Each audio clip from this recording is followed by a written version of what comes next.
इस वीडियो में हम समूह का जो वर्गीकरण हमने देखा और समूह के वर्गीकरण में जो अंतिम बिंदु था सामाजिक संबंधों के आधार पर समूह का वर्गीकरण, जिसमें दो भागों में इन समूहों को बांटा था, प्राथमिक समूह एवं द्वितीयक समूह।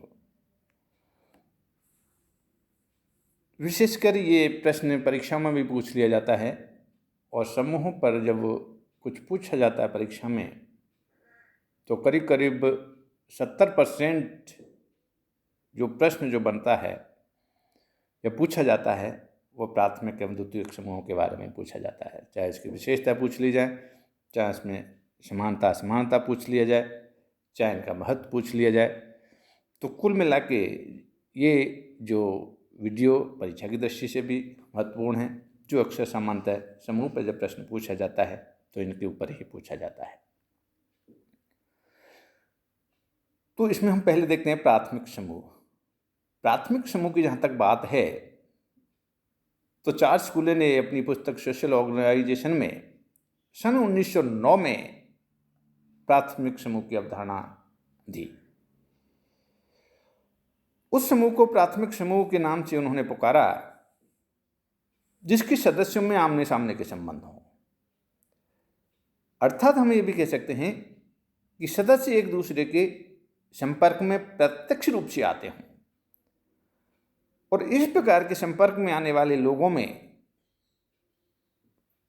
हम कह सकते हैं, हम कूले ने कहा, मित्र हैं, पड़ोसी, साथी, परिवार के सदस्य, ये लोग आते हैं।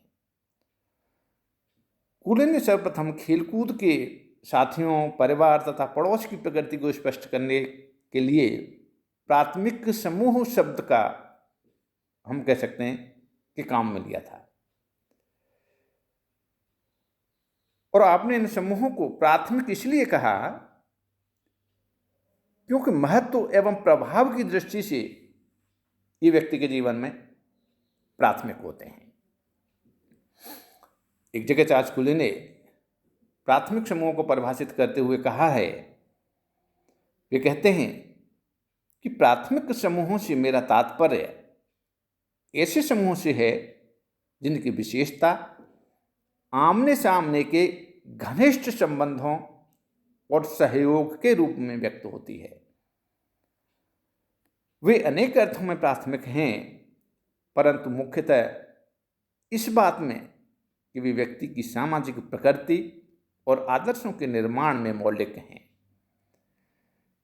घनिष्ठ संबंधों का परिणाम यह होता है कि एक सामान्य संपूर्णता में व्यक्तिगताओं का इस प्रकार एकीकरण हो जाता है जिससे प्रायः कई प्रयोजनों के लिए व्यक्ति का अहम समूह का सामान्य जीवन उद्देश्य बन जाता है।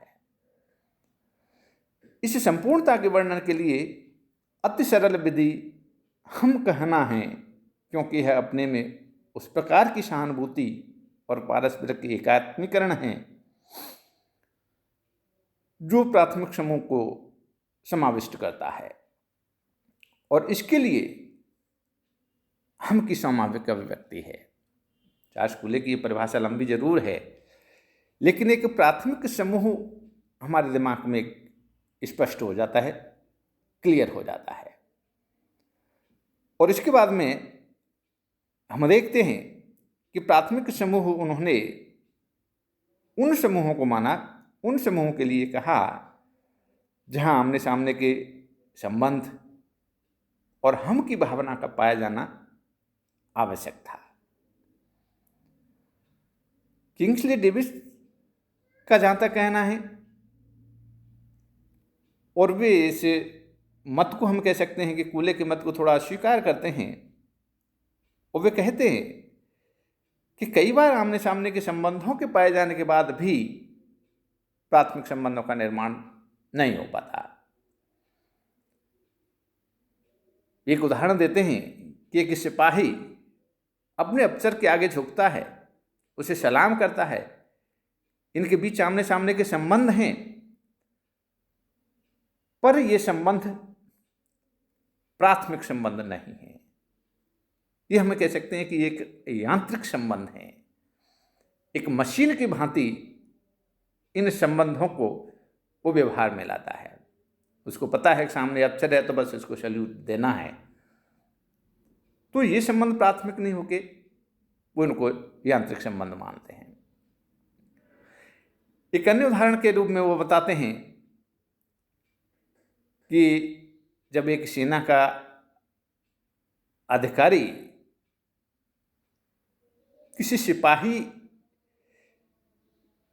किसी लड़की के प्रेम संबंधों से प्रेरित होकर उसके साथ लगातार जब पत्र व्यवहार करता है तो उनमें आमने सामने के संबंध तो नहीं है, लेकिन उनके बीच प्राथमिक संबंध है। तो उनका मानना है कि हम की भावना तो बड़े बड़े द्वितीयक समूह में भी पाई जाती है। अतः इन विशेषताओं के आधार पर किसी समूह को प्राथमिक समूह हम कैसे कह सकते हैं। और वे कहते हैं कि यहां हमें इस बात को नहीं भूलना चाहिए कि कूले ने प्राथमिक समूह की इन दो विशेषताओं के अलावा अन्य विशेषताओं पर भी जोर दिया है। उदाहरण के रूप में वे कहते हैं आपने संबंधों की संपूर्णता, संबंधों की अवधि, संबंधों की घनिष्ठता तथा वैयक्तिक संबंधों को प्राथमिक समूहों की आवश्यक विशेषताओं के रूप में माना है। तो कहने का तात्पर्य है कि प्राथमिक समूहों के बारे में जब वो कार्ल मार्क्स बात करते हैं तो प्राथमिक समूह उन समूहों को कहा है जहां आमने सामने के संबंध हैं, संबंधों की घनिष्ठता है, संबंधों की समीपता है, शारीरिक समीपता है, जिसमें वे कुछ उदाहरण देते हैं जैसे क्रीड़ा समूह है, पड़ोस है। ये एक प्राथमिक समूह के उदाहरण हैं। तो वहीं प्राथमिक समूह के बारे में मैं कई बार पेज भी कुछ बात करते हैं और वो कहते हैं, उदाहरण देते हैं कि परिवार है, क्रीड़ा समूह है, मित्र मंडली है, गपशप समूह है, साझेदारी है, स्थानीय भाईचारा, अध्ययन समूह, ये सभी प्राथमिक श्रेणी के अंतर्गत आते हैं। तो वहीं डेविस ने परिवार, क्रीड़ा समूह, पड़ोस, गांव में जो कार्य करने वाले लोग हैं उनको सामाजिक प्राथमिक समूह की श्रेणी में रखा है। तो प्राथमिक समूह के बारे में इतना देखने के बाद में हम प्राथमिक समूह की कुछ विशेषताओं के बारे में उल्लेख करते हैं। देखते हैं कि प्राथमिक समूह की क्या विशेषताएं हैं, क्या आवश्यक बातें हैं, जिन विशेषताओं के आधार पर हम उसको प्राथमिक समूह की श्रेणी में रख सकते हैं। तो पहली जो विशेषता है वो है शारीरिक समीपता। प्राथमिक समूह की पहली विशेषता क्या है? शारीरिक समीपता। तो यहां हम कह सकते हैं कि प्राथमिक समूह के लिए प्रोफेसर डेविस शारीरिक समीपता को महत्व देते हैं। वे कहते हैं कि जहां शारीरिक समीपता होगी वहां व्यक्तियों में घनिष्ठ संबंध स्थापित होंगे। व्यक्ति के एक दूसरे के निकट होने के साथ साथ उठने बैठने, खाने पीने, साथ साथ पढ़ने तथा बातचीत करने में उन विचारों तथा भावनाओं का सरलता से आदान प्रदान होगा। निकट संपर्क से व्यक्तियों में परिचय बढ़ेगा तथा एक दूसरे के प्रति हम कहेंगे कि आदर, सहानुभूति एवं सहयोग जैसी बातें पनपेंगी। तो प्राथमिक संबंधों के लिए केवल शारीरिक समीपता को ही हम सब कुछ मान लें, ये भी ठीक नहीं है। अब शारीरिक समीपता की जहाँ तक हम बात करें तो शारीरिक समीपता हमें रेल के एक डब्बे में बहुत शारीरिक समीपता दिखती है। किसी बस में यात्रियों में बहुत शारीरिक समीपता दिखती है, वो एक साथ यात्रा करते हैं, परंतु वे एक प्राथमिक समूह के सदस्य नहीं माने जा सकते। इसी प्रकार हमें किसी मेले का यदि उदाहरण लें तो वहाँ हजारों की संख्या में लोग हमें दिखाई देते हैं जिनमें शारीरिक निकटता भी हमें दिखाई देती है, परंतु उन्हें प्राथमिक समूह की श्रेणी में नहीं रखा जाता है। इन संबंधों में इसलिए हम कह सकते हैं इन यानी ये समूहों में इसलिए इनको प्राथमिक समूह की श्रेणी में नहीं रखा जा सकता है क्योंकि इन लोगों में प्राथमिक संबंध स्थापित नहीं हो पाते। इन संबंधों में घनिष्ठता का अभाव रहता है। यहाँ एक दूसरे के निकट होते हुए भी इन लोगों के संबंधों में मानसिक दृष्टि से निकटता नहीं पाई जाती है।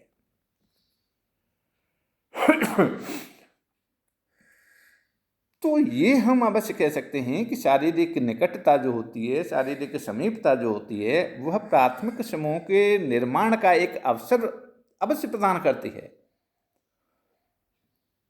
लेकिन वह प्राथमिक समूह का निर्माण नहीं कर सकती, क्योंकि प्राथमिक समूह के निर्माण के लिए उनमें परस्पर आत्मीयता, उनमें परस्पर संबंधों में घनिष्ठता, उनमें परस्पर हम की भावना का होना भी बहुत आवश्यक है। और जब तक इन चीज़ों का यहाँ अभाव होगा तो प्राथमिक समूह की श्रेणी में नहीं आ सकती। दूसरी विशेषता के रूप में वो कहते हैं कि प्राथमिक समूहों की जो दूसरी विशेषता है वह समूह का लघु आकार या समूह का छोटा होना। प्राथमिक समूह की जहाँ तक बात करते हैं, समूह जितना छोटा होगा सदस्यों में उतनी ही अधिक मात्रा में निकटता और घनिष्ठता होगी, और वहीं यदि समूह का आकार जितना बड़ा होगा तो उनके सदस्यों में एक दूसरे के संबंधों में उतनी घनिष्ठता कम पाई जाएगी। उनकी सदस्यों में अंतःक्रियाओं की जो मात्रा होगी वो भी कम देखने को मिलेगी। तो प्राथमिक समूह के लिए ये एक आवश्यक बात है, एक आवश्यक विशेषता है कि एक प्राथमिक समूह का जो आकार होता है, उसका एक स्वरूप होता है, उसमें समूह सदस्यों की जो संख्या जो होती है वह एक सीमित होती है, कम होती है, छोटा आकार होता है। तो यह भी एक हम प्राथमिक समूह की विशेषता के रूप में देख सकते हैं। अगली विशेषता के रूप में हम देखते हैं कि संबंधों की अवधि। संबंधों की अवधि का जहाँ तक सवाल है तो इसका घनिष्ठता के साथ सीधा संबंध होता है। संबंधों का काल जितना लंबा होगा साधारणतः उतनी ही अधिक मात्रा में घनिष्ठता के बढ़ने की संभावना रहती है, और संबंधों में घनिष्ठता का होना प्राथमिक संबंधों की स्थापना के लिए आवश्यक होता है। निरंतर व्यवहार से ही सदस्यों में एक दूसरे के प्रति विश्वास, आत्मीयता के भाव पैदा होते हैं, और उसी के आधार पर उनमें, या हम कह सकते हैं उनके संबंधों में घनिष्ठता का घनिष्ठता देखने को मिलती है, जो कि एक प्राथमिक समूह के लिए आवश्यक होती है। तो यहाँ इसे यह स्पष्ट होता है कि प्राथमिक समूह के लिए शारीरिक समीपता, समूह का छोटा आकार तथा संबंधों की एक लंबी अवधि का होना भी आवश्यक है। और ये जब तीनों बातें, तीनों विशेषताएं जब किसी समूह में एक साथ हमको देखने को मिलती हैं तो हम प्राथमिक समूह का जो हम कहें कि विकास जो होगा सरलता से हो सकता है। अगली विशेषता के रूप में हम यहाँ देखेंगे उद्देश्यों की समानता। एक प्राथमिक समूह में सदस्यों की इच्छा तथा प्रवृत्तियां हम देखते हैं कि प्राय समान होती हैं,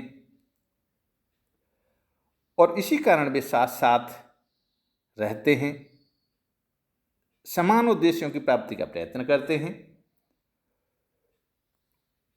और जहाँ तक हम कह सकते हैं कि वे संसार को एक ही दृष्टि से देखते हैं, देखने का प्रयास करते हैं।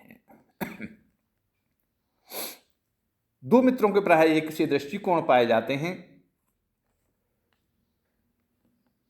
तो प्राथमिक समूह में प्रत्येक सदस्य दूसरे के हित को ही अपना उद्देश्य जब समझने लगता है या बना लेता है, तो वहाँ प्राथमिक जो समूह है उसकी बनने की जो प्रक्रिया है वह अधिक सरल हो जाती है।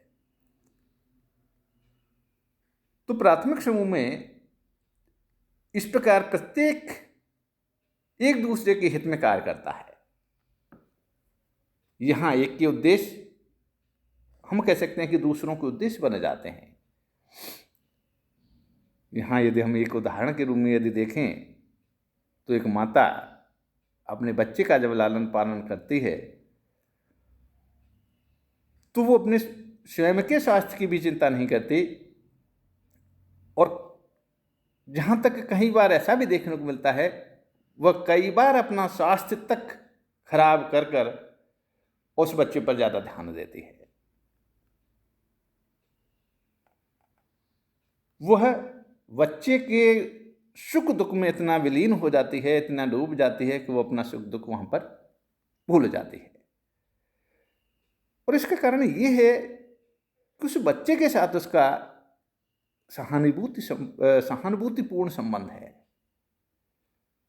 यहाँ एक दूसरे के उद्देश्यों का पूर्ण एक कह सकते हैं कि एकीकरण पाया जाता है। और इसके आधार पर हम एक जो परिवार की जहाँ तक बात करें तो परिवार अपने आप में एक संपूर्ण विशेषताओं को, यानी प्राथमिक समूह की विशेषताओं को अपने आप में समाहित किए हुए होता है। तो ये भी एक यहाँ प्राथमिक संबंधों की विशेषता है। अगली विशेषता के रूप में प्राथमिक समूहों में संबंध स्वयं साध्य होते हैं। प्राथमिक समूह में हम देखते हैं कि समूह के सदस्यों में जो संबंध निर्मित होते हैं किसी स्वार्थ अथवा किसी विशेष उद्देश्य की पूर्ति के लिए नहीं होते। यह संबंध स्वयं ही अपने आप में साध्य या लक्ष्य होते हैं। प्राथमिक संबंधों में इतनी घनिष्ठता पाई जाती है कि ऐसे संबंधों में बंधने वाले व्यक्ति एक दूसरे के बिना रहना प्राय अपने आप में बड़ी परेशानी या कठिनाई महसूस करने लगते हैं। मित्रों में एक छोटे समूह अथवा एक परिवार में सदस्यों के आपसी संबंध ही अपने आप में महत्वपूर्ण होते हैं। यानी परिवार में एक जो हम प्राथमिक समूह की श्रेणी में जहाँ रखते हैं उसको, तो परिवार में एक संबंध ही अपने आप में लक्ष्य है, अपने आप में साध्य है। उन संबंधों को बनाए रखना ही एक परिवार का उद्देश्य है कि एक परिवार के जो संबंध हैं, संबंधों में आत्मीयता, संबंधों में घनिष्ठता, संबंधों में हम की भावना बनी रहे, यही एक उसके सामने हम कह सकते हैं कि लक्ष्य होता है। इसलिए यहाँ कहा जाता है कि प्राथमिक समूहों में संबंध स्वयं साध्य होते हैं। संबंधों को बनाए रखना ही समूह का लक्ष्य हो जाता है, उद्देश्य हो जाता है। अगली विशेषता के रूप में हम देखते हैं कि प्राथमिक समूह में संबंध व्यक्तिगत प्रकृति के होते हैं। प्राथमिक समूह में पाए जाने वाले संबंध एक व्यक्तिगत प्रकार के होते हैं। इसका मतलब ये है कि समूह में प्रत्येक व्यक्ति की अन्य लोगों में व्यक्तियों के रूप में रुचि होती है। माता पिता तथा बच्चों में, भाई भाई अथवा भाई बहन में तथा मित्रों में जहाँ तक हम देखते हैं व्यक्तिगत संबंध पाए जाते हैं। व्यक्तिगत संबंध वहाँ देखने को मिलते हैं और इन संबंधों को हस्तांतरित नहीं किया जा सकता। मित्र अथवा माता या पिता का स्थान कोई अन्य व्यक्ति यहाँ नहीं ले सकता, कहने का तात्पर्य हमारा ये है। यहाँ किसी की मृत्यु हो जाने पर ऐसे संबंध जो है वो स्वतः ही समाप्त हो जाते हैं। यहाँ ऐसे संबंधों में एक के स्थान पर दूसरे का हम कह सकते हैं कि प्रतिस्थापन नहीं किया जा सकता। माता के गुजर जाने के बाद में कोई दूसरी माता के यानी रूप में प्रतिस्थापित नहीं किया जा सकता है। पिता के रूप में किसी दूसरे व्यक्ति को प्रतिस्थापित नहीं किया जा सकता है। तो प्राथमिक संबंधों में, प्राथमिक समूह में हम संबंधों की जहाँ तक बात करें तो संबंध यहाँ कैसे हमको देखने को मिले? व्यक्तिगत संबंध है, व्यक्तिगत संबंध है। अगली विशेषताओं के रूप में हम देखते हैं कि प्राथमिक समूह में संबंध जो होते हैं संपूर्ण होते हैं, संपूर्ण प्रकृति के होते हैं। या ये भी कह सकते हैं कि प्राथमिक संबंधों में या प्राथमिक समूह में संपूर्णता का गुण पाया जाता है।